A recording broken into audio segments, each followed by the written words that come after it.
I just wanted to come on and make a really quick video today, just to say you're all doing a really good job. For most of us, home educators now, this wasn't something that we chose. It was something that was thrust upon us as the schools closed their doors, in a way to try and flatten the curve. And so we're all doing our part. So I really just wanted to say that you're doing a really good job, and it's okay. And be gentle on yourself and be easy on yourself, because you're doing the best that you can. For me, I started home educating our children about 11 years ago, so it was a choice that I made. However, we're learning all the time as parents, and but what I will say is that you know your children better than anybody, including the teachers, and you know what is the you know how they learn, and you know how to keep them in a great peaceful state of mind during this crazy time when we're all facing a very different world. So what I did was I listed down some ideas of things that I did with my children as they were learning and when they were little. As they get older, they become a lot more self-led.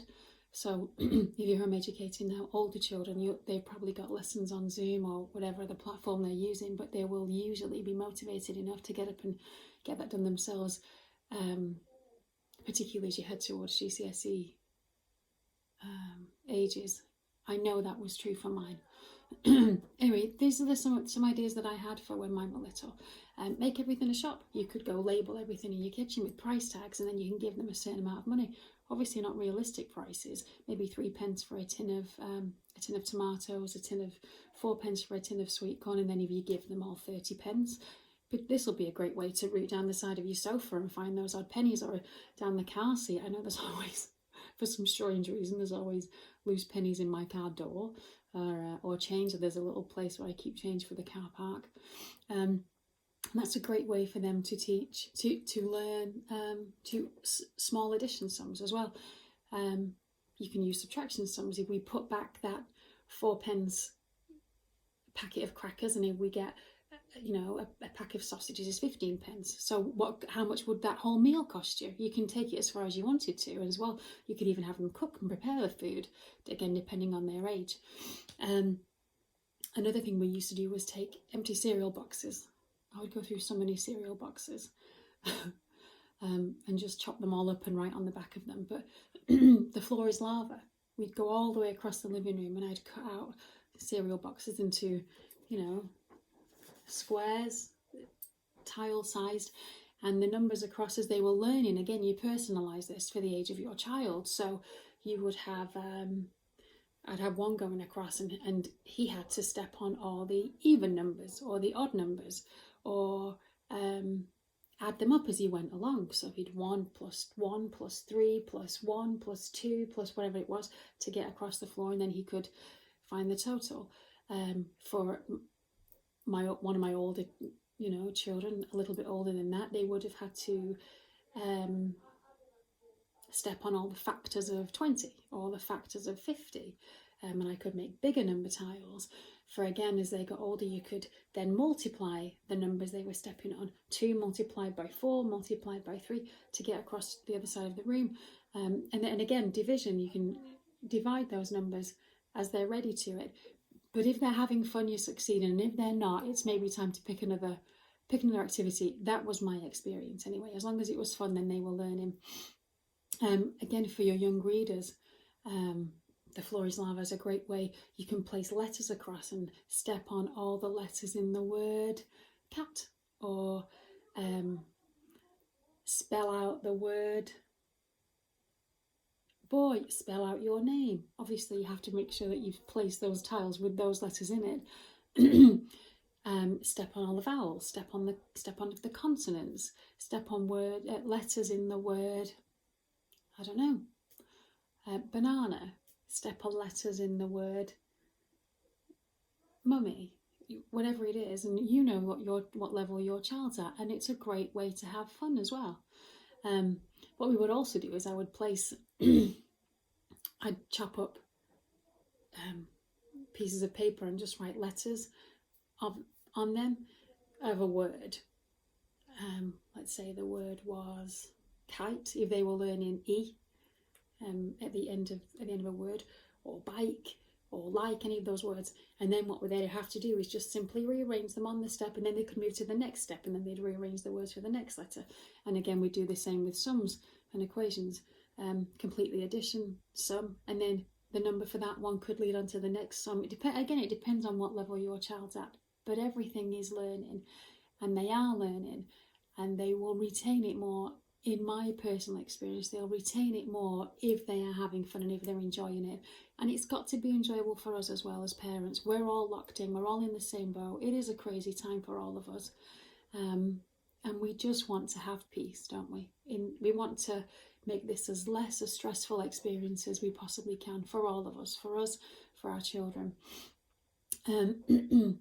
What I also did was we would take post-it notes and label absolutely everything in our house. The windows, the doors, the door handle, the TV, the remote, shoes, shelf, everything, carpet. And it's amazing how your young reader sees that and picks it all up, and remembers what the word carpet looks like, remembers what the word couch looks like. And I'm referring back to this, so I apologise. Oh yeah, another thing I was thinking, when we would do the floor is lava, as they advance and they can read more, we would then, the next step would be to spell out a sentence. So they would, I like toys. I like to play with Daddy. As long as those words are available, and the delight when you see that it's clicking and they're learning and they're remembering and retaining is a delight. But again, remember that we never taught our children to crawl or to roll over or to walk. That they learned that quite organically when they were ready. So again, if it's stressful and difficult, that doesn't mean we should not expect that they can ever do it. It means that we just need to relax a little bit and know that they'll learn it when they're ready. We couldn't force potty training. We couldn't force any of that. When they're ready is when it happened. Let's have a look. Oh yeah, what we would do is, it was so fun for us, we would take like a newspaper or an old magazine, and I don't know if you're like we are, but there's always a box in the garage with an old newspaper, and I don't even buy newspapers, so that's even weirder, but we've always got a newspaper or a magazine or something laying around, and then we'd go on a verb hunt, and we'd go through, and the kids would spot, as they'd learned to read, obviously, we'd spot the verbs, and that can, spot nouns, and it's a fun way of remembering what your verbs are and what nouns are and things like that. And again, the floor is lava, you can lay across, it's actually quite cute when you get into it, but the collective nouns for certain animals, like a murder of crows, is it a congress of baboons, a blessing of unicorns. They're so cute and they're so weird, but they will remember as they're all up on the sofa or backed against the wall trying to find the right tile to step onto, that it is actually a blessing of unicorns. Were there ever a blessing of unicorns for us to find? But that's the collective noun for unicorns, which is quite cute, and again, it's something they'll remember because it's so fun.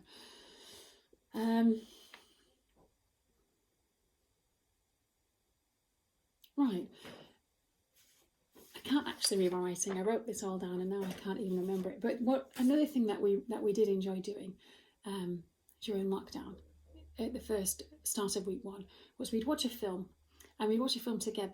It would be a film that we all chose, and then from that you can just go, you can draw pictures of the things you've seen, you could make a diorama, you can make an acrostic poem, you can write down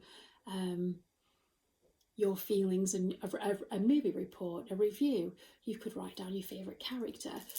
You could then use the internet to do some research on the other films your favourite actor has been in. You can make models of Play-Doh, of scenes from it. You can get the Lego out and make models from that. You can paint pictures. You can use your toilet roll tubes and pipe cleaners and make models of your favourite scene. You can just have a big discussion and a big chat about how that made you feel and what about the ending, and was that justified, and who was your favourite character, and why were they your favourite character? All of this is learning, and it really will instill in your child this love of learning, and as well as parents, we're keeping those channels of communication open rather than sitting down and doing bookwork. And I say that because I do home educate my children, but at the beginning I was so worried about the fact that we needed to get through so many pages in our book and accomplish this and this and this, and we did, and they would, but the retention wasn't as great as I wanted it to be. We might have spent days and days and days on the components of soil and different elements, but they certainly didn't remember them. They remembered them when we went out there and we dug and we found clay. Oh gosh, there's clay in the soil. What else is in the soil? And that's when it became a lesson that they could literally take. Well, they literally took the clay away. We made stuff with it, but they literally took away the things that they'd learned, and they'll remember that. Is there anything else on my list that I can? Treasure hunt. Hide things in your garden. Hide things around the house. Plant a garden. See how it grows. You can start off making a what is that called when you like grow a garden in a bottle? It's a self-contained ecosystem, but I can't think of the name of it. But anyway, there's all kinds of things that you can do here. Make a cake. You can weigh out the ingredients, weigh out the recipes, whatever it is that you want to, that the children have expressed an interest in. And that's where you can go. They want to learn about dinosaurs. You can take that everywhere. They want to learn about space. Read about it. Draw pictures about it. Paint pictures of it, look at images of it. Right now is a great time to do this as well, because a lot of the galleries and the museums have opened their doors, I nearly said, but they've not opened their doors, but they've turned their cameras on and we can go on virtual tours. The other day we learned about Picasso, and once we'd learned about him and read about him and spoke about him, we looked at some of his artwork and it's crazy. Then we made our own. Let me see. So this was just a box. So there's always a box in the garage. I told you about my garage, it's full of boxes. So there's a box in there that you can, we learned that it's his faces aren't symmetrical, his artwork's not symmetrical, and then we learned some crazy facts about him. And I know that they'll remember. But again, the biggest thing is, it's okay. And it's okay.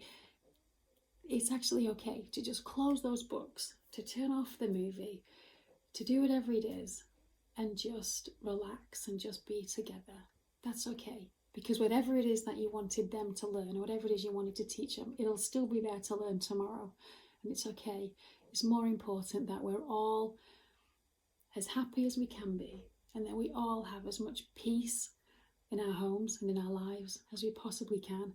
And we want them, I know I do, we want them to look back on this time with fondness and not with fear and with trauma, but instead they'll look back and they'll remember.